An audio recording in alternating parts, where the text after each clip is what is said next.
সুপ্রিয়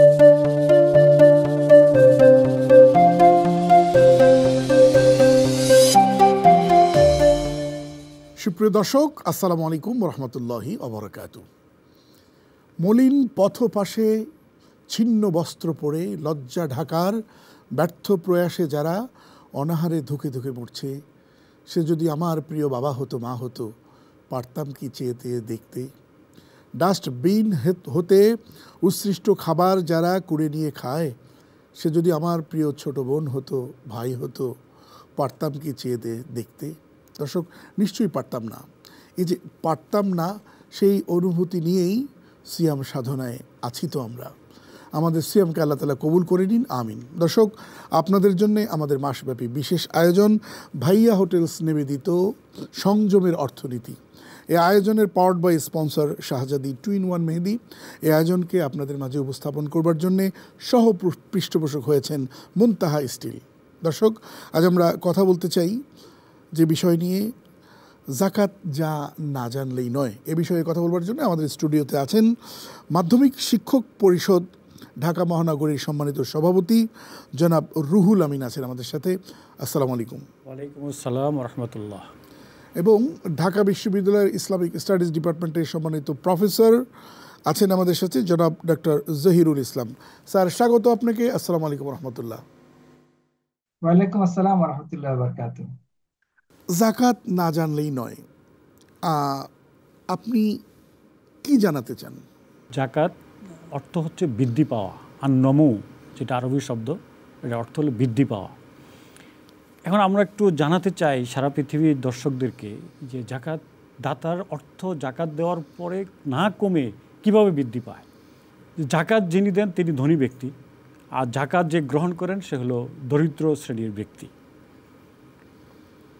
তো সারা পৃথিবীতে IMF থেকে শুরু করে, UNDP থেকে শুরু করে, তারপর যতগুলো অর্থলগ্নি প্রতিষ্ঠান আছে, তারা গবেষণা করে দেখেছে যে সারা পৃথিবীতে জিডিপি এবং ভেলোসিটি অফ মানির সাথে তুলনা করে যে হিসাব পাওয়া যায়, তাতে দেখা যায় যে একটি দেশের ভেলোসিটি অফ মানি হচ্ছে 2.5 থেকে শুরু করে 5 পর্যন্ত হতে পারে।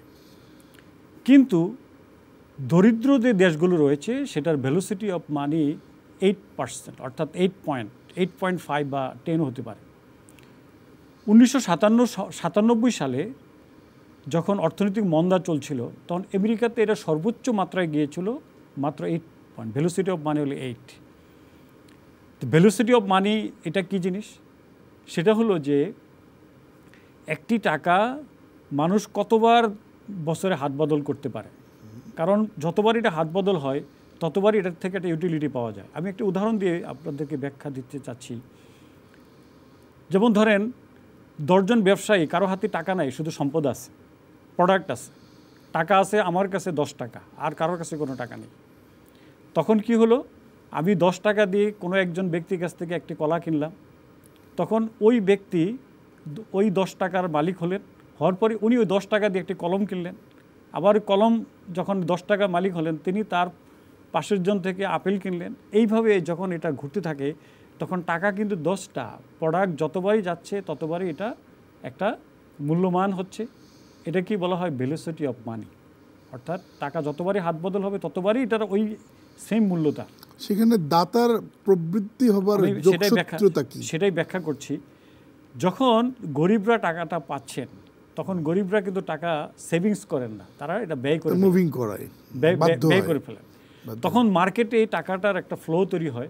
ফ্লো তৈরি হওয়ার কারণে দেখা যাচ্ছে যে আমরা জানি যে বাংলাদেশে যদি সবাই জাকাত দেয়, এটা ন্যূনতম 1 লক্ষ কোটি টাকা হওয়া সম্ভব। তো 1 লক্ষ কোটি টাকা যখন জাকাত মার্কেটে চলে আসে, সারা বছর এটা ভেলোসিটি কম করে হলো 10 বার হবে। তো 10 বার যদি হয়, এটা কিন্তু তখন 1 লক্ষ কোটি টাকা থাকে না, এটা হয়ে যায় 10 লক্ষ কোটি টাকা। তো 10 লক্ষ কোটি টাকা যখন এটা হবে, তখন আমরা জানি যারা ব্যবসা করেন তাদের ন্যূনতম প্রফিট হয় 15 থেকে 20%। তাহলে 10 লক্ষ টাকার 20% কত? 10 লক্ষ টাকার 20% হলেন 2 লক্ষ কোটি টাকা। অর্থাৎ তিনি জাকাত দিয়েছেন 1 লক্ষ কোটি টাকা, তিনি রিটার্ন পাচ্ছেন কিন্তু 2 লক্ষ কোটি টাকা। কীভাবে? কারণ ধনীরা জাকাত দেন, তারাই কিন্তু উদ্যোক্তা, তারাই প্রোডাক্ট করে থাকেন, ব্যবসা করে থাকেন। আর যারা জাকাত গ্রহণ করেন তারা কিন্তু ওই প্রোডাক্টগুলি, ধনীদের প্রোডাক্টগুলি কিন্তু কিনেন। তো আলটিমেটাম কী হলো, আলটিমেটলি দেখা গেল যে এই যে জাকাত যিনি দিলেন বছর ঘুরতেই এই টাকাটা আবার তার পকেটে চলে আসতেছে। এখন আমরা এর উল্টা চিত্রটা একটু ব্যাখ্যা করি। যদি জাকাত আমরা না দিই, টাকা যদি আমরা ধরে রাখি, তাহলে কি হবে? আচ্ছা, এই জায়গাটা আমরা শুনবো, ঠিক এই জায়গাটাতেই আসবো। আমি একটু জাকাতের অন্য প্রসঙ্গ নিয়ে স্যারের কাছে আসতে চাই। স্যার, আপনার কাছে যে বিষয়টি জানবো যে জাকাত যে আমরা দিব, এর একেবারে সাদামাটা ইয়াটা যদি একটু বলতেন, হিসাবটা, তাহলে আমাদের দর্শক উপকৃত হতো যে কতটুকুন সম্পদ হলে আমরা আসলে জাকাত দিব। জি, ধন্যবাদ। ইসলামের যে এটার কমন একটা নিসাব বলা হয় সেটাকে, যে 52 তোলা রূপা অথবা 7.5 তোলা স্বর্ণের সমপরিমাণ, বা এর সমপরিমাণ যদি অর্থ বা ক্যাশ টাকা বা সম্পদ থাকে এবং এটা তার খরচের অতিরিক্ত হিসেবে থাকে 1 বছর পর্যন্ত, তাহলে তাকে জাকাত দিতে হবে। তবে এখানে আমরা বিভিন্ন মাযহাবের আলাদা মতামত থাকা সত্ত্বেও ইমাম আবু হানিফা রাহিমাহুল্লাহর বক্তব্য হচ্ছে যেইটা হিসাব করলে সবচেয়ে তাড়াতাড়ি জাকাত আদায় হবে, গরিব বেশি উপকৃত হবে, সেভাবেই আমরা জাকাতটা হিসাব করবো। তার মানে আমরা রূপাটার ভ্যালুটাকেই জাকাত ধরতে পারি, যাতে কম সংখ্যক বা অল্প পরিমাণ টাকাতেই জাকাত ওয়াজিব হয়ে যাওয়ার সম্ভাবনা আছে। এবং স্বর্ণ এবং রূপা যদি কারো মিক্স করা থাকে, সেক্ষেত্রে যেটা যে কোনো একটাকে ধরলে তাড়াতাড়ি জাকাত ওয়াজিব হবে, মানে খুব কুইক, সেটাকেই ধরতে কিন্তু হবে। ওলামা হযরতরা তো একটু রূপার কথা বলছেন, এর জন্য যে রূপার দরমিয়ান বা পরিমাণটা ধরলে কিন্তু মাচ পিপল বেশি বেনিফিশিয়ারি হবে। হ্যাঁ, সেটাই সেটাই সেটাই বেশি, এই জন্যই কিন্তু বেনিফিশিয়ারি হবে। এবং ইসলামের কিন্তু জাকাতের পার্সেন্টটা খুবই কম, দেখেন 2.5%, মাত্র 100 টাকায় 2.5 টাকা দিতে হবে, 2.5%। তার মানে যিনি 1 লক্ষ টাকার মালিক থাকবেন তিনি মাত্র 2,500 টাকা জাকাত দিতে হবে, বাকি টাকা তো তার কাছে থেকে যাচ্ছে। সুতরাং জাকাতের যেই নিসাবটা, এটাও কিন্তু খুবই যুক্তিযুক্ত এবং মানুষের জন্য খুবই সহনীয়, খুবই সহজ। একটা বিরতি নিয়ে আসতে চাই দর্শক, ছোট্ট একটা বিরতির পর আবারও আসছি ইনশাল্লাহ।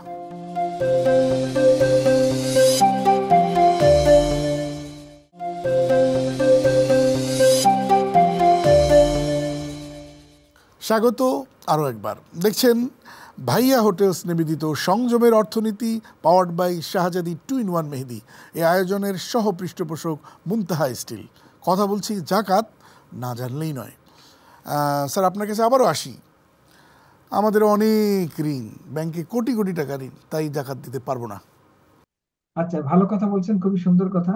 জাকাতের কিন্তু ইসলামের সকল বিধিবিধানের ক্ষেত্রে খুবই সামঞ্জস্যপূর্ণ সকল যুক্তিগ্রাহ্য সিদ্ধান্তগুলি আছে।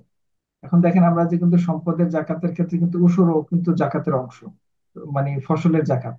এবং যে ব্যক্তির ইন্ডাস্ট্রি আছে, তিনি যে ইন্ডাস্ট্রির তার কাঁচামাল গুলিও কিন্তু তার ভ্যালু এড করবে। সুতরাং তিনি হিসাব করবেন কিভাবে, এটার আলাদা একটা পদ্ধতি আছে। এটা বলতে গেলে অনেক সময় সাপেক্ষ ব্যাপার, তো আমরা সংক্ষেপে বলতে পারি, যার ইন্ডাস্ট্রির যে ভ্যালু আছে, টোটাল ইন্ডাস্ট্রির কিন্তু তিনি লোনও নিয়েছেন।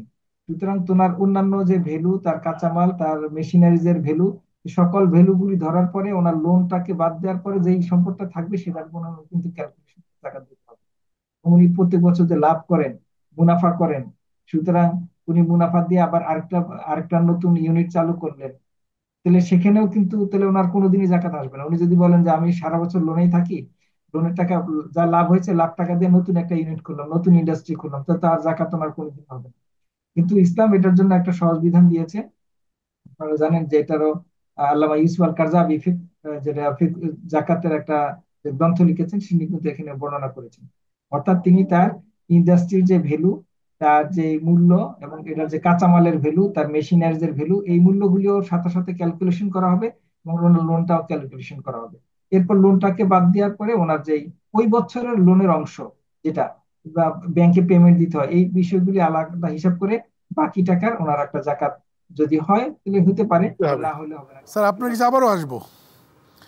আপনার কাছে যে বিষয়টি নিয়ে আসছে, আপনি যেখান থেকে বলছিলেন যে ব্যাপারটাকে ঘুরে যে জাকাত যিনি দিচ্ছেন, আমরা আগের আলোচনায় আমরা দেখালাম যে 1 লক্ষ কোটি টাকা, এটা 2 লক্ষ কোটি টাকা হয়ে জাকাত দাতার কাছে ফেরত আসবে। তাহলে মহান রব্বুল আলামিন যেটা বলেছেন সূরা বাকারার 261 নম্বর আয়াতে, যেটা বলেছেন যে ওই যে একটা ফসলের শীষের সাথে উদাহরণ দিয়ে যে বলেছেন যারা আল্লাহ রাস্তায় দান করবে, এটা একটা ওই ফসলের মতো। যে ফসলের 60টা শীষ থাকবে, প্রতিটি শীষে 100টা করে দানা, অর্থাৎ 700 গুণ। এবং বলেছেন এর পরের অংশে আল্লাহ বলেছেন যে আল্লাহ চাইলে এটা আরও বৃদ্ধি করে দিতে পারে। সমাজে যদি টাকা না থাকে, টাকার ফ্লো না থাকে, টাকার ফ্লো না থাকলে কি হবে? সমাজের সকল ব্যবসায়ীদের প্রোডাক্টগুলো কিন্তু বিক্রি বন্ধ থাকবে, ওয়েস্টেজ হবে, ড্যামেজ হবে, প্রোডাকশন কমে যাবে। প্রোডাকশন কমে গেলে শ্রমিক ছাঁটাই হবে, সমাজে একটা শ্রমিকদের অযথা বেতন দিতে হবে, উৎপাদন করার প্রয়োজন। জাকাতের মাধ্যমে কিন্তু এই যে একটা অর্থনৈতিক ফ্লো সব জায়গায় যখন যাওয়ার কারণে কিন্তু প্রোডাকশন বাড়ে। প্রোডাকশন বাড়া মানেই হলো নতুন কর্মসংস্থান সৃষ্টি হওয়া, নতুন ইন্ডাস্ট্রি হওয়া। আবার সেখানে লোকরা চাকরি করলে তাদের হাতে টাকা আসবে, তারা আবার এগুলো ব্যয় করবে। এই জাকাত দেওয়ার মাধ্যমে অর্থনীতি মানে অচল স্থবির অর্থনীতিকে সচল করার একটা প্রয়াস। আমরা আবার আসবো স্যার। এবার আপনার কাছে আসি। একজন সহজ সরল একজন দর্শক, তিনি জানতে চেয়েছেন এরকম যে ভাই আমার আছে, ব্যাংকে একটা ঋণ আছে যে আমি 10 বছরে শোধ করব, কিন্তু আমি যা বেতন পাই তা বেতন দিয়ে যা হয় আমার জাকাত আসে, কিন্তু আমার তো ঋণ আছে। এখন প্রশ্ন হলো ওনার টোটাল ঋণটাকেই উনি প্রতি বছরই ধরছেন। আসলে উনি টোটাল ঋণটাকে প্রতি বছর ধরবেন, নাকি যেই অংশটুকুন এবছর এই অর্থ বছরে পরিশোধযোগ্য ব্যাংকে সেইটা ধরে উনি আসলে ঋণ ক্যালকুলেশন করবেন? আসলে উনি হিসাব করতে হবে এই বছরের ঋণের কিস্তির পরিমাণটা কত, এই বছরের কিস্তির পরিমাণটাকে উনি ঋণ হিসেবে ধরবেন এবং ওনার টোটাল ইনকাম থেকে বাদ দিবেন, তারপর উনি বাকিটা থেকে জাকাত দিবেন। কিন্তু উনি যদি ওনার পুরো ওই 12 বছরের কিস্তিটাকে প্রত্যেক বছর ধরেন, তাহলে তো এটাকে রিপিটলি ধরা হচ্ছে এবং তাতে তার জাকাত কোনোদিনই আসার সম্ভাবনা হবে না। জি, আরেকটা প্রশ্ন রেখে বিরতিতে যেতে চাই। সেটি হলো যে আমার যে পরিমাণ সম্পদ আছে সেই পরিমাণ সম্পদ বা নগদ টাকা দিয়ে জাকাত আমার আসে না, কিন্তু স্বর্ণগুলো যদি হিসাব করি তাহলে আমার জাকাত আসে। কিন্তু স্বর্ণটা নিয়ত করে রাখছিলাম যে এইটা আমি বৌমাকে দিব, এটা বৌমা যখন আসবে, আমার ছেলে বড় হবে, বৌমা যখন আসবে এটা আমি তাকে দেবো, এটা আর আমার না, মনে মনে আমি শহীদ নিয়ত করছি, এটা আমার না। এখন এই অবস্থায় কি হবে, উত্তরটা জানবো একটা বিরতির পর। দর্শক থাকুন আমাদের সাথে।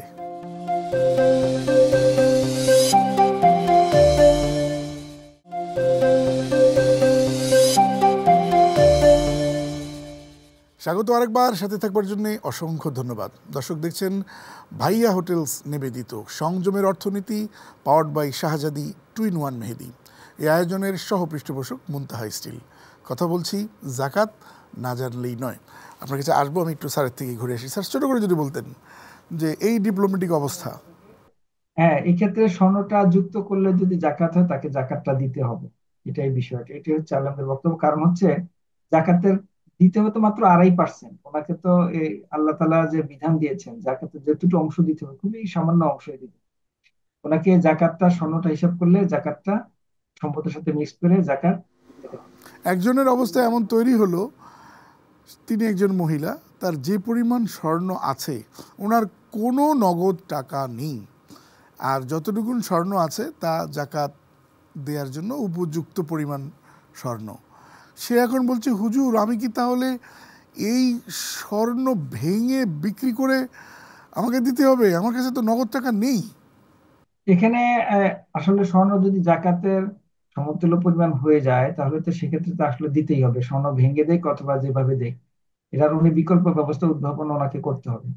তবে এখানে ভিন্ন মতামত যেটা আছে, যে ইমাম শাফি রহমুল্লাহ উনি বলছেন যে ব্যবহারের অলংকারের জাকাত দিতে হবে না, ব্যবহারের অলংকার। কিন্তু যদি কেউ দেখে সঞ্চয় নিয়তে, ব্যবসায়িক নিয়তে বা জমা করার নিয়তে অথবা বিনিয়োগের উদ্দেশ্যে সঞ্চয় জমা করেন তাহলে কিন্তু তাকে এটা জাকাত দিতে হবে। আমি আপনাকে শেষ প্রশ্নটাই করতে চাই এখন। সেটি হচ্ছে জাকাত দেওয়ার যদিও খাত 8টি, কিন্তু বাংলাদেশে প্র্যাকটিস হয় আপনি দেখবেন গরিব দুঃখী মিসকিনকে দেয়া হচ্ছে আর এতিমখানা খুঁজে মাদ্রাসা বা এরকম দেয়া হচ্ছে। কিন্তু যদি দাওয়াতি কার্যক্রমের মাধ্যমে ইসলামের রিসার্চ, কোরআনের রিসার্চ হওয়ার মাধ্যমে যদি ইসলামের ফলোয়ার তৈরি না হয়, মসজিদের মুসল্লি তৈরি না হয়, তাহলে মসজিদ তো খালি পড়ে থাকবে, সেখানে নামাজ গিয়ে পড়বে। সেই জায়গাগুলো তো যে জাকাত দেওয়ার দরকার, সেটিকে আপনি কিভাবে দেখেন ছোট করে যদি বলতেন। আসলে আমাদের সমন্বিত জাকাত ব্যবস্থাপনা নেই বিধায় আমরা প্রত্যেকটা খাতকে সমানভাবে গুরুত্ব দিতে পারছি না, ব্যক্তিগতভাবে যার যার পছন্দ মতো দিচ্ছি। এই জাকাতের খাত ওয়াফি সাবিলিল্লাহ, আল্লাহর রাস্তায়, এটা কিন্তু অনেক বড় একটা খাত। এই যে আমি যদি দাওয়াতি কাজ করি, একটা বই বিক্রি করি, একটা দাওয়াতি লিফলেট তৈরি করি, আমি দাওয়াতি বিজ্ঞাপন তৈরি করি, অথবা দাওয়াতের উদ্দেশ্যে যে কোনো ওয়াফি সাবিলিল্লাহর মধ্যে কিন্তু অন্তর্ভুক্ত হবে। এমনকি জিহাদের ময়দানে যে যুদ্ধের অস্ত্র, সেক্ষেত্রে কিন্তু জাকাতের অন্তর্ভুক্ত হইতে পারে। সুতরাং ওয়াফি সাবিলিল্লাহর মধ্যে আমি প্রচার প্রচারণা, ইসলামের দাওয়াত এবং এই সংক্রান্ত, যদি আমি কোরআন তৈরি করি, কোরআন প্রিন্ট করে বিক্রি করি, মানে মানুষকে দাওয়াত দাওয়াত দেওয়ার উদ্দেশ্যে দেয়, সেটাও কিন্তু জাকাতের থেকে দেওয়া যাবে। এবং আমি যদি ইসলামিক কোনো বই কিনে মানুষকে দেই, সেটা জাকাত সেটাও থেকে দেওয়া যাবে। আসতে পারে। স্যার, আপনাকে অসংখ্য ধন্যবাদ। আজকের মতো এখানেই আপনার কাছে আমরা বিদায় নিচ্ছি। আর আপনার কাছে 1 মিনিটের জন্য একটা মানে একটু আপনি শেষ কথাটা যদি বলেন, তারপর আমরা বিদায় নিব। আমার শেষ কথা হলো যে জাকাত দিয়ে কেউ দেউলিয়া হবে না। আল্লাহ বলেছেন জাকাত যারা দিবেন আল্লাহ তার সম্পদ বাড়াইয়া দিবেন। এই জন্য দেউলিয়া হওয়ার কোনো ভয় নাই। আমরা খুশি মনে আনন্দ চিত্তে জাকাত দিব। সর্বশেষ, জাকাত যেহেতু আল্লাহর আদেশ, আল্লাহর আদেশ যদি আমি পালন করি তাহলে আল্লাহর রহমত আমরা পাবো অবিরল ধারায়। অসংখ্য ধন্যবাদ আপনাকে। দর্শক, শেষ করব যাবার আগে যে কথাটি বলতে চাই, আমার আমার আমার, এটা আমার, ওটা আমার, সেটা আমার, ওই যে যতগুলো জমি দেখেন সব আমার, আর ওই যে বিল্ডিংটা দেখেন ওটাও আমার, আর ওই যে ইন্ডাস্ট্রি ওটাও আমার। আমার তো করছি, কিন্তু আমাদের মনে রাখতে হবে আমার যে বলছি, আল্লাহ তাআলা কি বলছেন। আল্লাহ তাআলা বলছেন, ইন্নাল্লাহা আশতারা মিনাল মুমিনিনা আনফুসাহুম ওয়া আমওয়ালাহুম বিআন্না লাহুমুল জান্নাহ, নিশ্চয়ই আমি মুমিনদের জীবন এবং সম্পদ ক্রয় করে নিয়েছি জান্নাতের বিনিময়ে। যারা জান্নাত চান বলেই সিয়াম সাধনায় আছেন, মনে রাখতে হবে সিয়ামটা তো আল্লাহর খুশি করার জন্যই করছেন, তিনি কিন্তু আপনাকে সম্পদও দিয়েছেন। সুতরাং আমার নয়, বরং এগুলি সব কিছু আল্লাহর। সাময়িক সময়ের জন্যে আমি এটার জিম্মাদার, আমি এটার আমানতদার। সুতরাং যার হকটুকুন রয়েছে যদি না দেন, সবটাই বরবাদ হয়ে যাবে। আল্লাহ তাআলা বোঝার তৌফিক দান করুন, আমিন। দেখছিলেন ভাইয়া হোটেলস নিবেদিত সংযমের অর্থনীতি, পাওয়ার্ড বাই শাহজাদি 2-in-1 মেহেদি, আর এই আয়োজনের সহপৃষ্ঠপোষক মুনতাহা স্টিল। আমরা অনেক অনেক দোয়া করছি আমাদের স্পন্সর প্রতিষ্ঠানের জন্য, এবং দোয়া থাকছে আপনাদের জন্য। আসসালামু আলাইকুম রহমতুল্লাহ।